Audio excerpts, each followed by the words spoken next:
Nochmal herzlich willkommen. Ich freue mich natürlich über Ihr zahlreiches Kommen und über Ihr Interesse. Vorneweg, ich darf mich bedanken bei vielen, die geholfen haben, diese Ausstellung wirklich werden zu lassen. Insbesondere natürlich beim Team des Kunsthaus Bregenz. Ich begrüße auch manche Gäste, Vertreter der Hypo, ein wichtiger Unterstützer unseres Hauses, aber auch die VKW.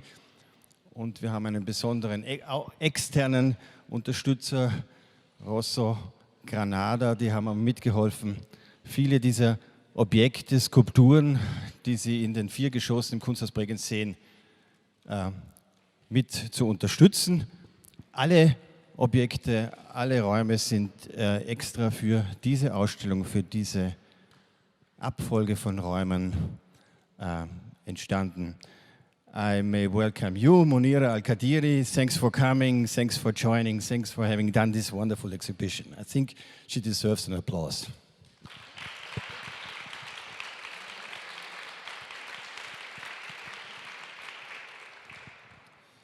Monira, you created this show as a journey through 4 floors.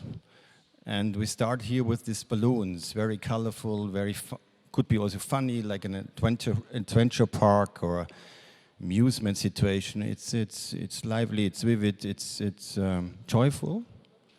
But then, as long as the journey goes on and continues, the atmosphere changes.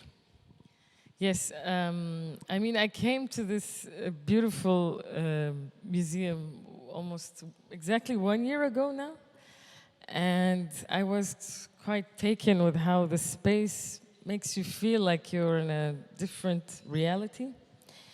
And what I try to do with this exhibition is to kind of really exaggerate these feelings of different realities in different spaces, and also different emotional states.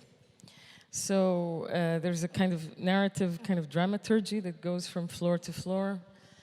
First you start with these big, joyful, strange things, a lot of colors, and then kind of you end in this very stark, black and white, very bright space.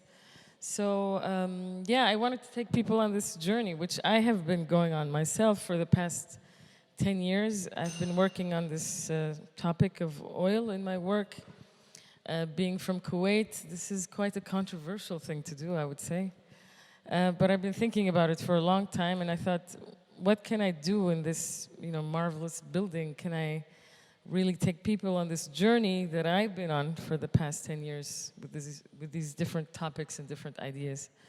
And that's what I tried to do, yeah. And in this ground floor, these amazing objects, they are suspended from the ceiling, or they seem to float almost. And what do they represent? Well, I thought in the beginning we should start really at the molecular structure of all of these substances that we are so kind of addicted to in the modern world. Propane gas, benzene, naphthalene, these substances that, power the way we live, but we never see them. They're always quite invisible and kind of lurking in the background. So I wanted to kind of blow them up into these larger-than-life inflatable sculptures, in a way kind of taking away from the space a little bit, and also kind of oppressing you in this space, because I wanted people to really, feel that they are surrounded by them and kind of cannot get away from their presence. The kind of very iridescent colors are something I use in my work a lot. I always kind of try to approach the color of oil itself. When you see kind of an oil spill on the side of the street, it has this crazy kind of rainbow colors. And this color is something I've been working on for a long time. I also kind of related to the color of pearls, which was, pearl diving was the main industry in my country before the advent of oil. So I play with the color of pearls and oil, and then this color might transform into something else in the future. it's kind of a fiction that I'm working with, yes. Es geht die Farbe der Perlen. Das haben Sie sicher mitbekommen. There's a biographical context because I think your grandfather was in the Berl, could you say industry? No, in the Berl business, and then it has changed into the oil industry. Yes, the works on the first floor especially are dealing with this subject. Yes, my grandfather was a singer on a pearl diving boat. That was his job, and pearl diving was the main industry in Kuwait and all of that part of the Gulf for, I mean, some accounts say 2,000 years. And then the oil industry came and all of that history kind of magically disappeared.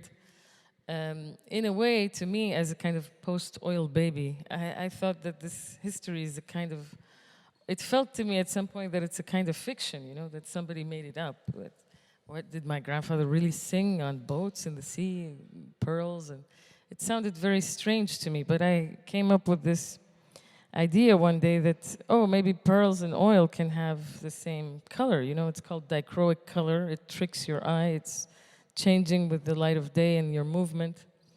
So I started making works around this color scheme. And the first piece I made was called Alien Technology, which was an enlarged oil drill bit covered in this pearly, oily color. And it was situated outdoors in a heritage village next to pearl diving boats. So if the boat is a kind of representation of my father, the drill is a representation of me and my generation. So I thought it was like a kind of like a self-portrait. But the idea also is that after oil, these drills will become somehow a eulogy to this time, a kind of commemorative monument, that when the oil era is over, that we would have something to remember it by. And they have a very kind of strange feature. They rotate. They are sculptures that rotate. And you told me it's not about so much about the sculpture rotating and the drilling, for example, but also because of, again, a biographical background, because you were trained and socialized in Japan also. Yes, I studied for 10 years in Japan, and there is a, you know, I'm from Kuwait, and I have an Arab background, but I also have this very hyper-visual, kind of cartoon-esque Japanese influence in my works. And yeah, I mean, Japan is a very kind of hyper-visual place. And so my work naturally, I think, became hyper-visual there. And also, in a way, I was very obsessed with kind of animation when I was there. So I think my sculptures are also, they're always animated. I mean, just the color itself is always moving and changing in a way that you can never see it twice in the same way. So it's animated, even though it's a static object. But I also wanted to heighten that idea with these works, is that they are moving as well, and almost like they are drilling the sky instead of the earth. And this space especially has allowed me to realize that vision that I've wanted to do for a long time, was with the ceiling really makes it look like they are drilling into the air. So that's something I really wanted to achieve there. And the drill bits, they are really mimetic copies of existing ones. You only enlarge them. Yes, exactly. Everybody thinks I made them up, but real drills look like this. And actually they're quite interesting, and they look like jewelry sometimes. They're covered in gold and diamonds and things to make them drill better. So people don't realize, you know, that these machines that are kind of powering our life, but also kind of destroying the Earth's crust, have these crazy phantasmagorical shapes. I mean, if nobody told you what they were, people always kind of assume that this is like a creature from the sea, or, you know, a tool or something that they just don't understand, you know. And when you tell them it's a drill, there's a kind of sense of shock. And actually, when I discovered them, I was also shocked myself, because I'm from Kuwait, and I found out when I was looking at these things that I actually don't know anything about kind of the inner mechanics of the oil industry that is, you know, responsible for like 90% of the revenue of my country. And why don't I know these things? Is it supposed to be kind of a mythological world that we don't enter or have any kind of insight into? There's this kind of idea that it's concealed from me. So I wanted to kind of also dig into that. And yeah, I'm a little bit obsessed with these drills. And if we wander to the next floor, there are two large, also enlargements of sculptures. Yeah. Do you want to tell this story about them? Yes, on the way to the second floor, you will see a work called SS Murex, which is kind of a prelude to the work Gastromancer. I found out that the first oil tanker ever, modern oil tanker ever in the world was called SS Murex, which is the name of this spiky seashell. But the kind of tragic part of the story is that the paint, the reddish kind of burgundy paint that is used on oil tankers, actually at some point they discovered that it seeps into the water and creates very strange contaminations in the water.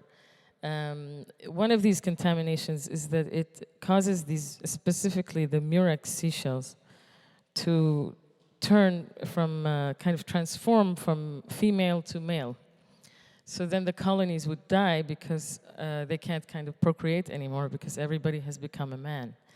And I thought this story is like cyclically very interesting, but also kind of an allegory to all of these, instances that our modern life are kind of seeping into the environment in ways we don't understand. So I decided in this work, Gastromancer, to kind of imagine a conversation between two seashells that have transitioned and are talking about their gender transformation. And gender is also a very big part of my work. Yeah, I mean, I grew up in Kuwait, it's a very patriarchal society, and I kind of rebelled against this by cross-dressing and doing different things. So I think this work kind of encapsulates all of those ideas together in one piece. Yeah.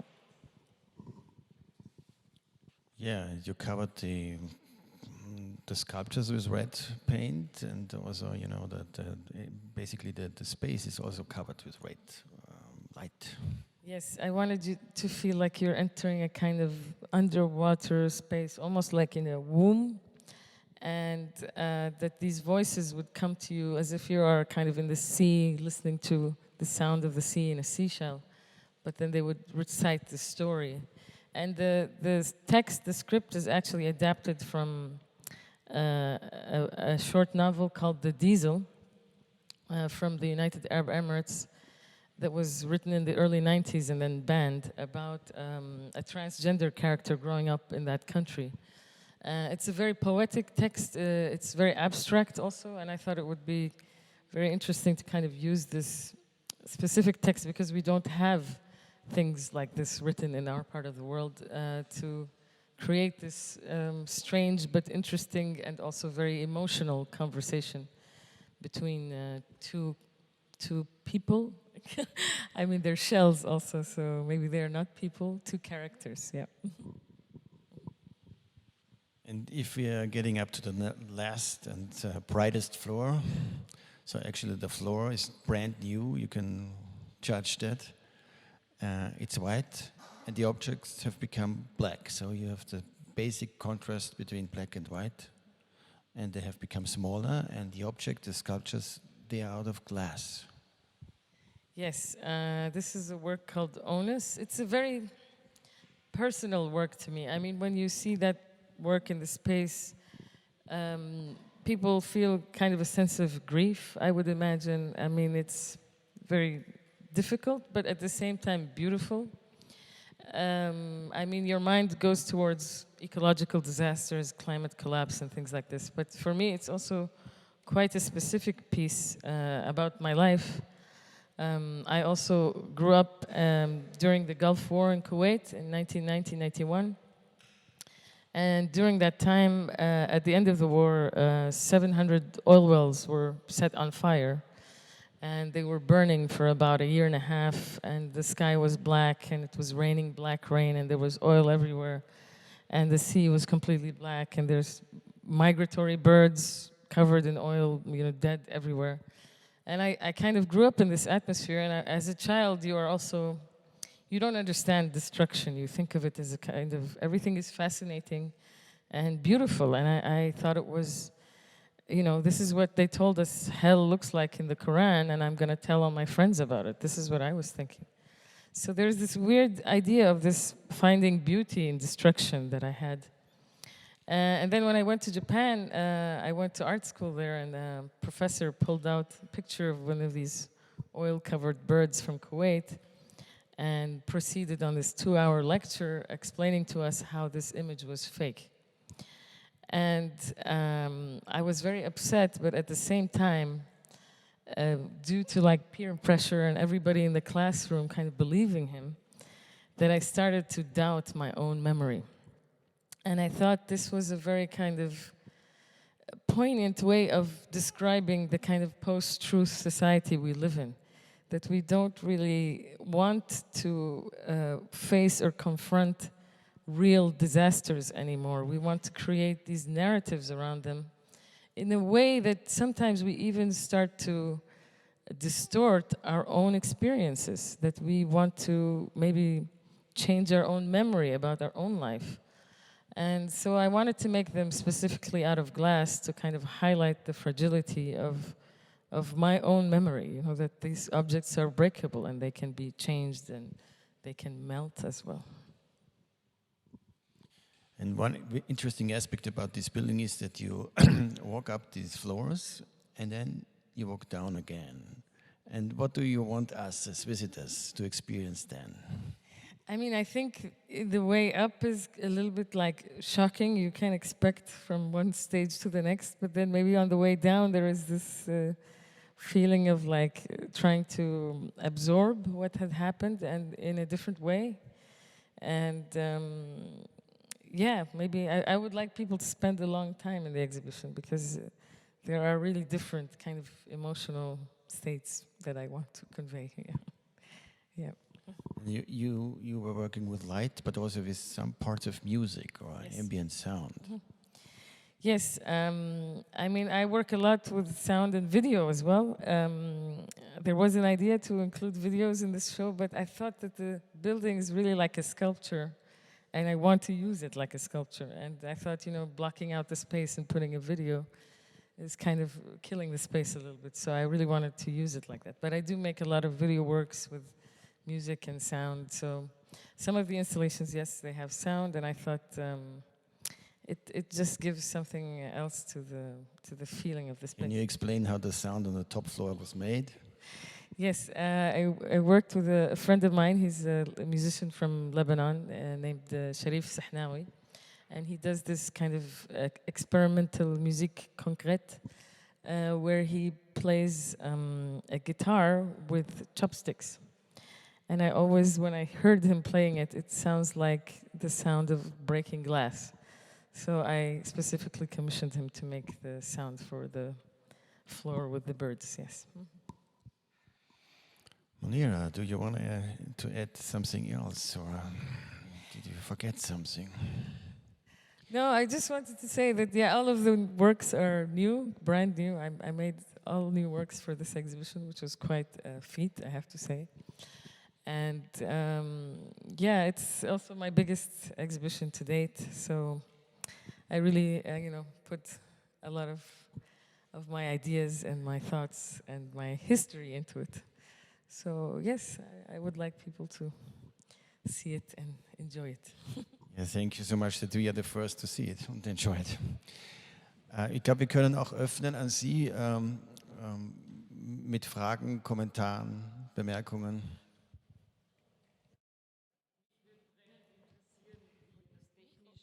Wie ihr das technisch gelöst habt, oben mit dem weißen Boden und wie der dann wieder rausgehen wird, ohne Spuren hinzuhinterlassen. Regarding the floor and how we did it technically.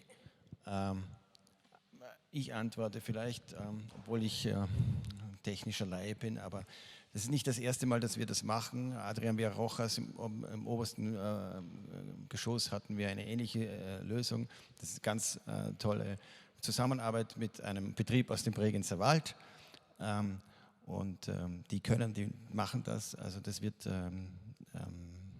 geleert, hätte ich fast gesagt, geschüttet, nicht gerührt. Nein, in Wirklichkeit wird das sämig sozusagen aufgetragen. Zuerst wird eine Art Wanne gebaut, das ist ein Unterboden, wie man einen Teich baut. Und dann wird es sozusagen hineingeleert wie eine Schokoglasur. Das Wichtige ist und das Schwierige ist, ein Timing zu finden, dass es immer sozusagen fließt und nicht stockt. Aber wie Sie sehen, ist es wieder mal wunderbar gelungen und in Vorarlberger Hochqualität. Man hat ja einen Unterschutz und dann reißt man das wieder raus. Also das Kunsthaus wird nicht leiden.